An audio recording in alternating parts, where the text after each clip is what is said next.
commence. La nouvelle vie, c'est la vie de Dieu que Dieu lui-même met en vous. Ce n'est pas quelque chose que l'on fabrique de lui-même.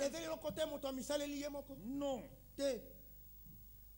Frère, toutes les méthodes de repentance que les gens organisent dans les églises sont vouées à l'échec.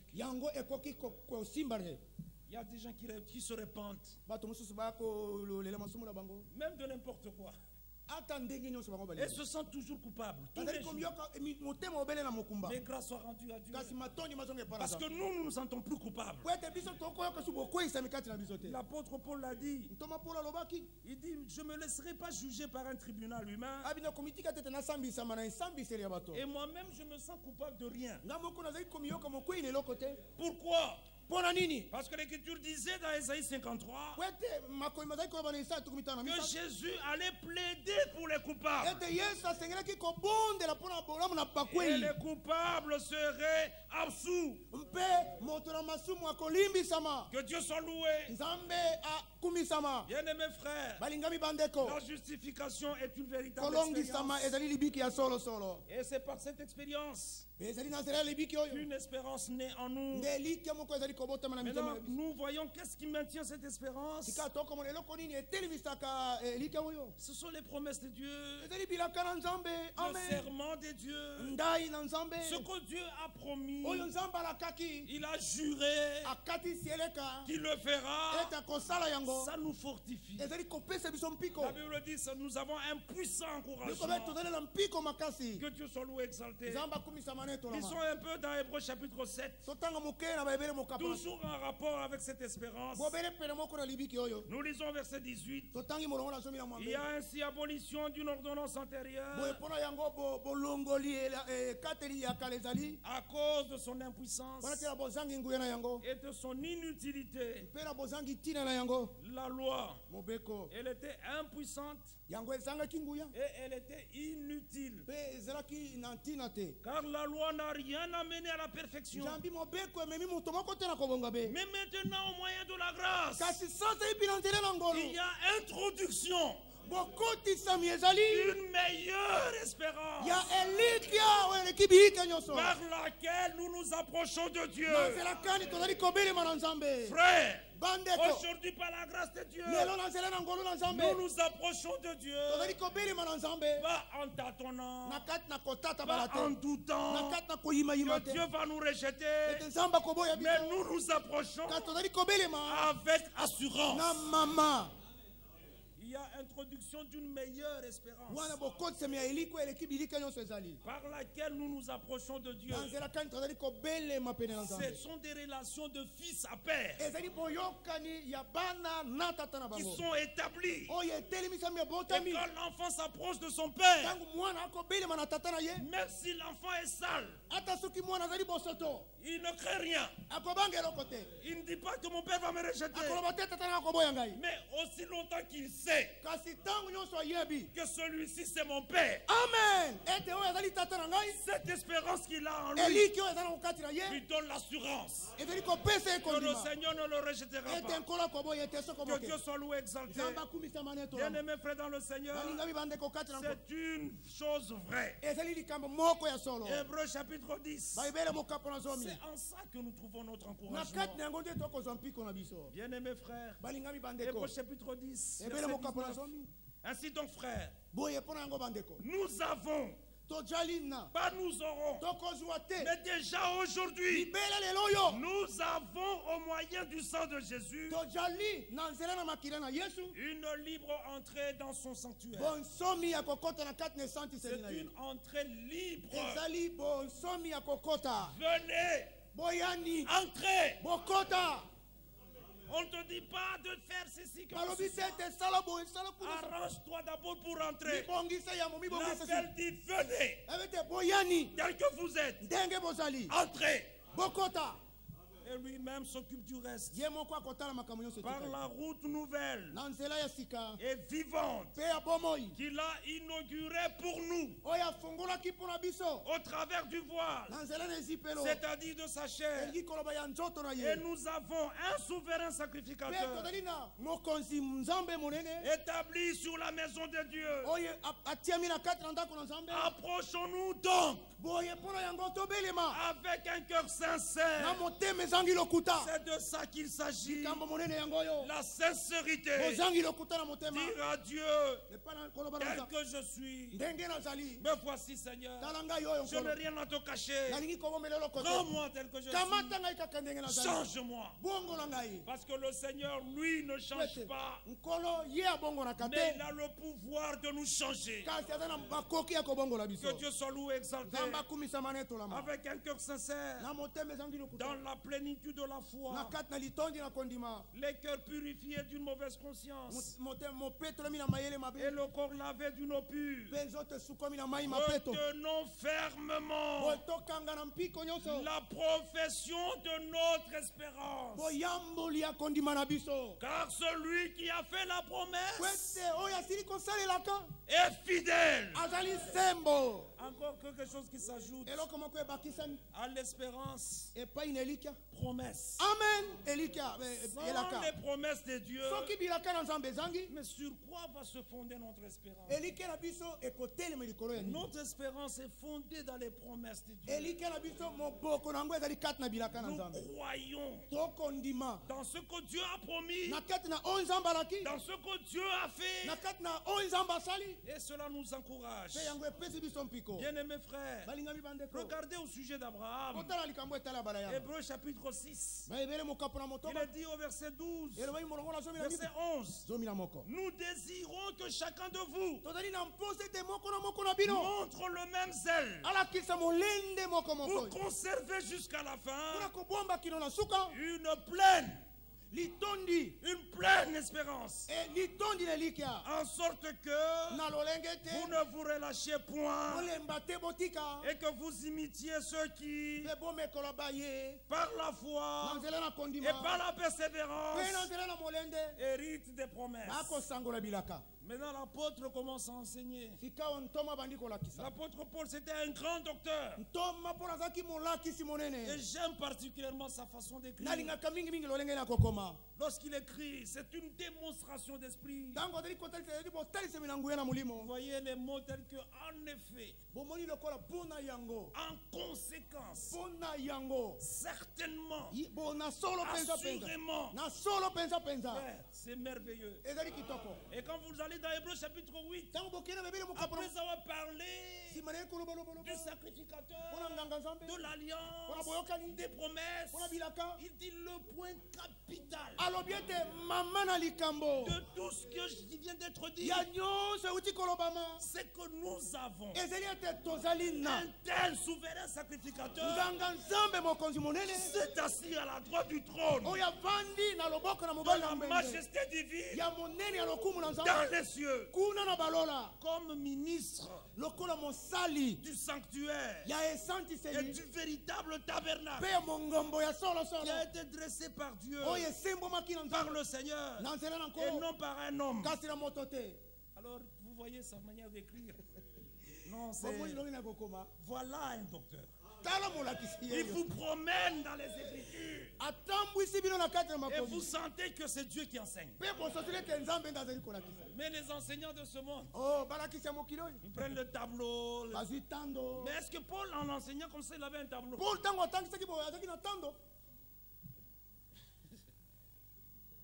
Non mais frère, comment vous enseignez sans titre, frère? Le titre de la prédication. Peut-être il y en a qui cherchent aussi, mais le titre de la prédication, depuis qu'il a commencé,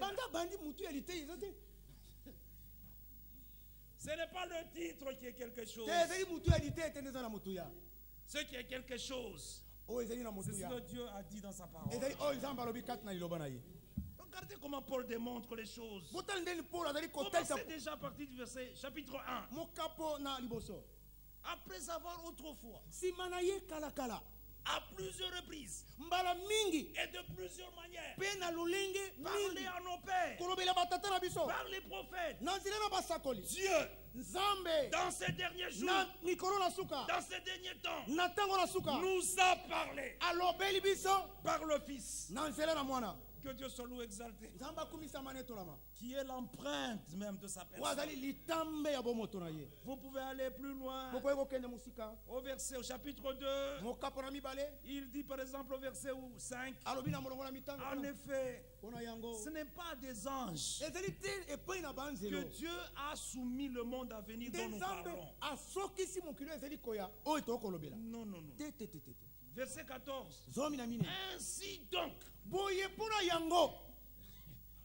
puisque les enfants participent au sang et à la chair, il y a également participé lui-même, afin que par la mort, voyez les mots, afin que il rende impuissant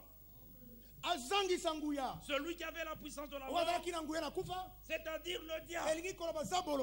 Ainsi, il délivre tous ceux qui, par crainte de la mort, étaient toute leur vie retenus dans la servitude. Car, assurément, que Dieu soit loué. Est-ce que de telles choses ne nous donnent pas l'espérance? Ça ne nous donne pas l'assurance. Il dit car assurément, ce n'est pas des anges qui viennent en aide, mais c'est à la postérité d'Abraham. En conséquence, il a dû être rendu semblable en toutes choses à ses frères. Y a-t-il des frères de Jésus ici? Amen. Nous voici. Nous sommes les frères de Jésus. Il a été rendu semblable à nous afin qu'il soit un souverain sacrificateur miséricordieux. C'est très important. Et fidèle dans le service de Dieu pour faire l'expiation des péchés du peuple. Car du fait qu'il a souffert lui-même, est-ce que c'est vrai que Jésus a souffert lui-même? Aussi vrai qu'il a souffert lui-même et qu'il a été tenté, c'est aussi vrai qu'il peut secourir ceux qui sont tentés. Alors il commence le chapitre 3. C'est pourquoi, frères saints, que Dieu soit loué, vous qui avez part à la vocation céleste, considérez l'apôtre et le souverain sacrificateur de la foi que nous professons. Quel est cet apôtre? C'est l'apôtre du ministère, amen. Non,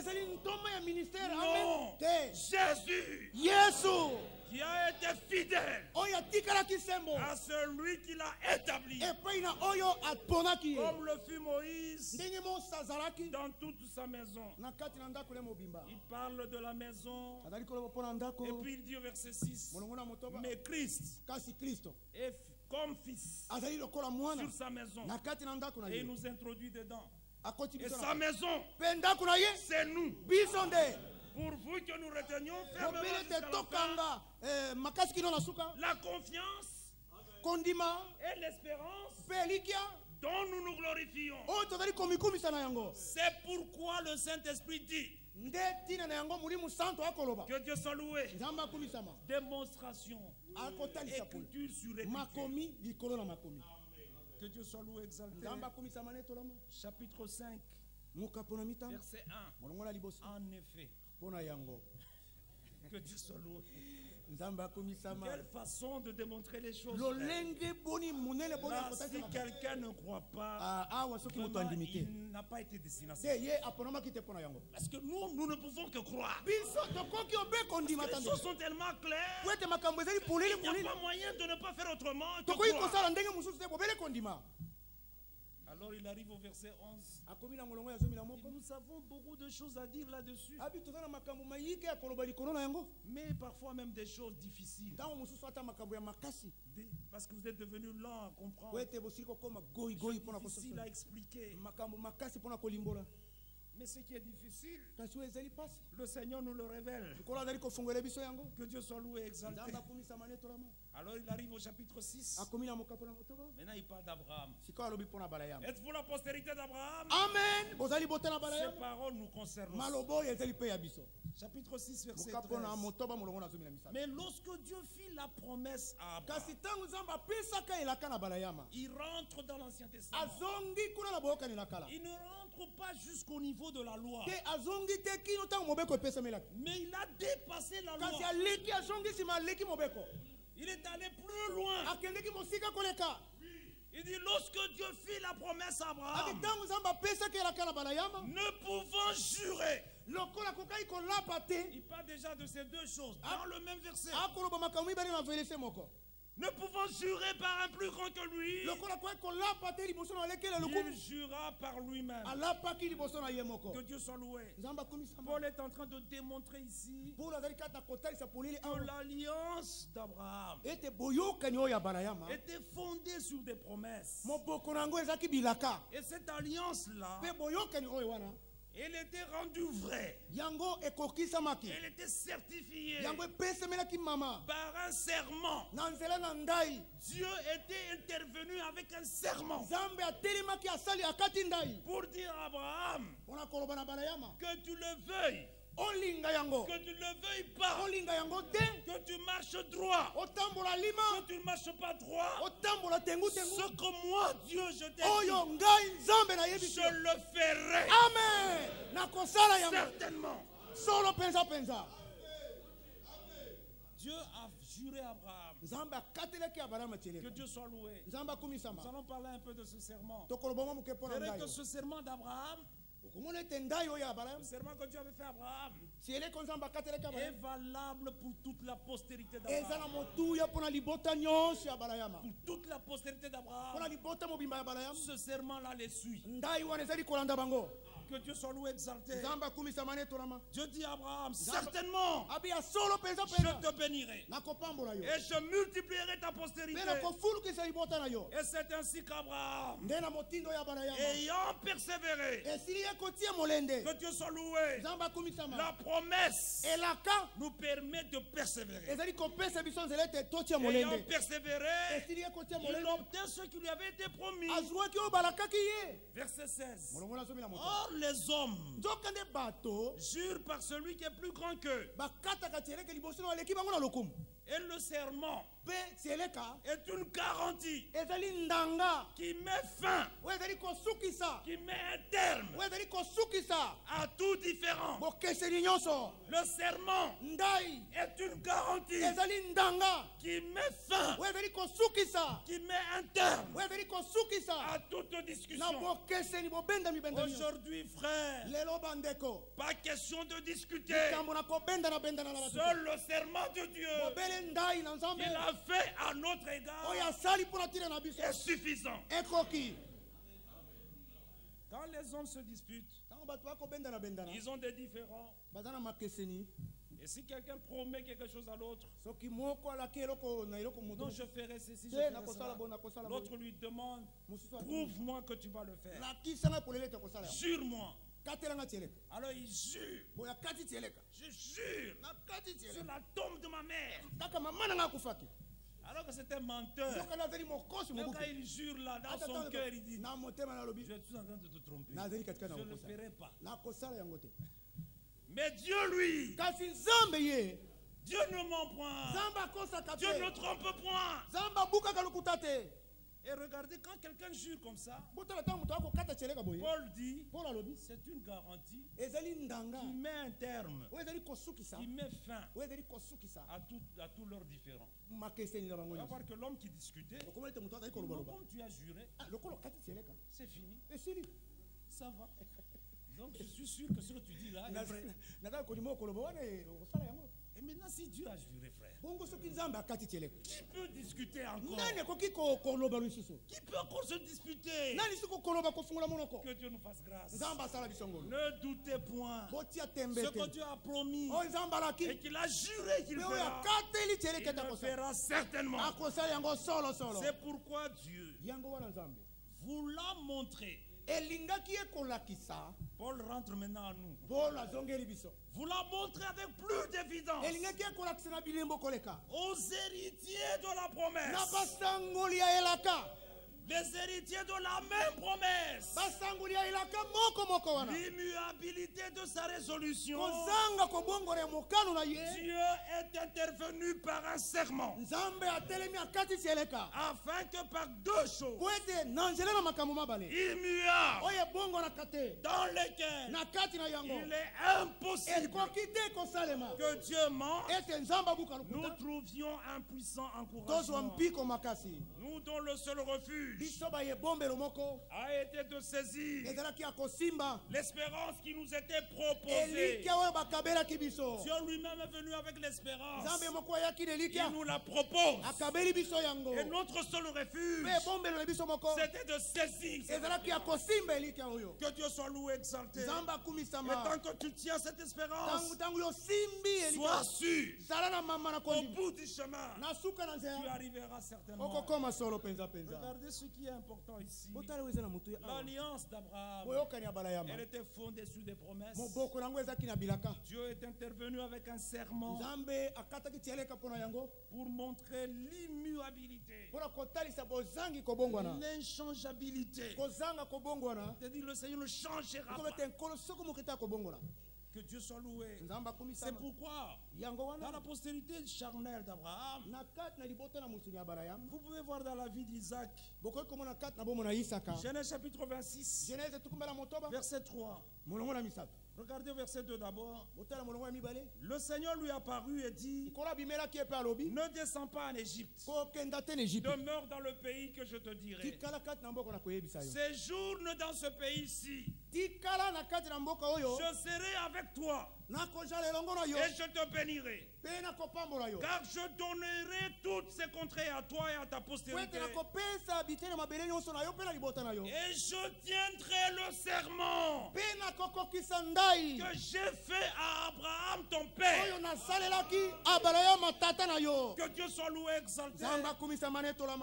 Toute la postérité d'Abraham selon la chair, le même serment que Dieu avait juré à Abraham a accompagné cette postérité.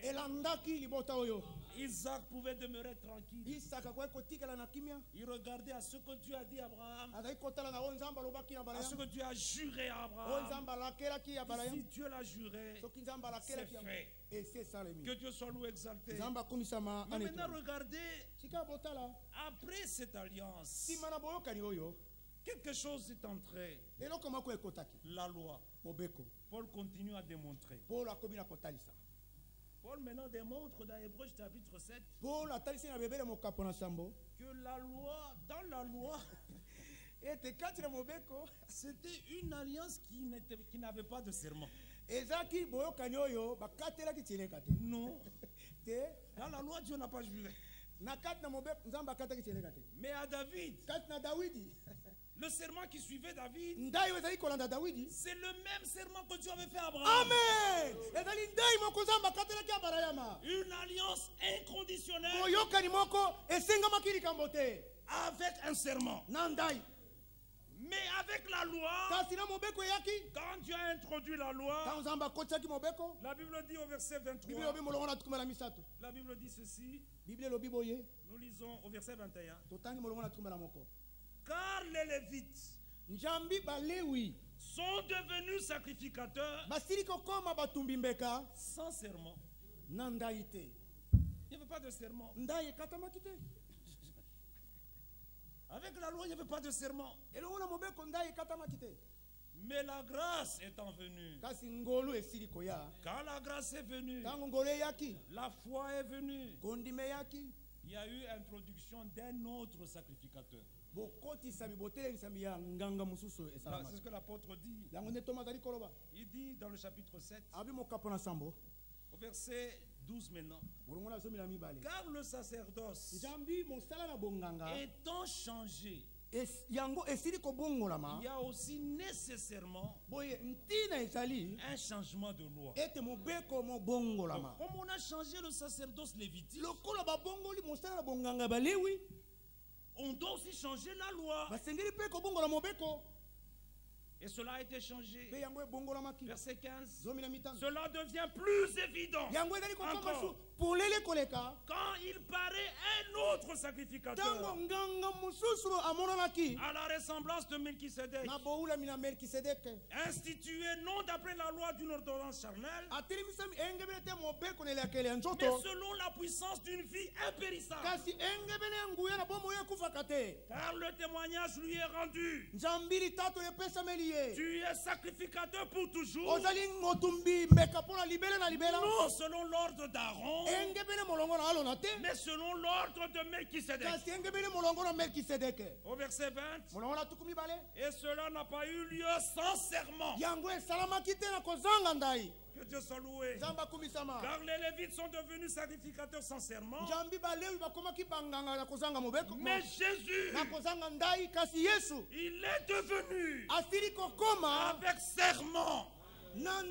Par celui qui lui a dit, le Seigneur a juré et il ne se repentira pas. Tu es sacrificateur pour toujours selon l'ordre de Melchisédek. Verset 22. Jésus est par cela même le garant. Dans le monde, vous avez les garants de la Constitution.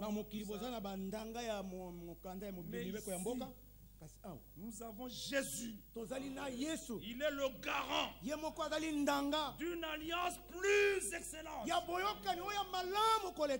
Que Dieu soit loué. De plus, il y a eu des sacrificateurs en grand nombre.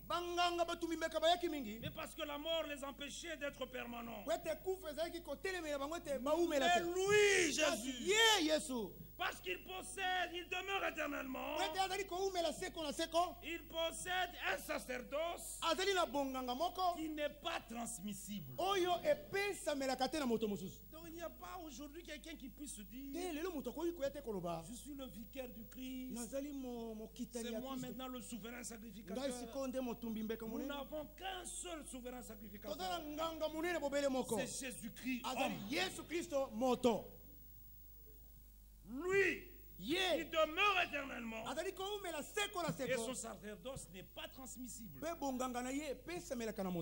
Dieu soit loué, exalté. C'est pour cela qu'il peut sauver parfaitement ceux qui s'approchent de Dieu par lui, étant toujours vivant pour intercéder en leur faveur. Que Dieu soit loué. Vous comprenez que dans la nouvelle alliance maintenant, une alliance inconditionnelle, semblable à l'alliance d'Abraham, pour tous les fils d'Abraham. Paul dit chez les Galates, pour vous frères, comme Isaac, vous êtes enfants de la promesse. Et en tant qu'enfant de la promesse, Galates chapitre 4, puisque vous êtes fils, vous êtes aussi héritiers. Ça marche de pair. Cela nous concerne. Vous êtes aussi héritiers, héritiers de la promesse. Que Dieu soit loué, exalté.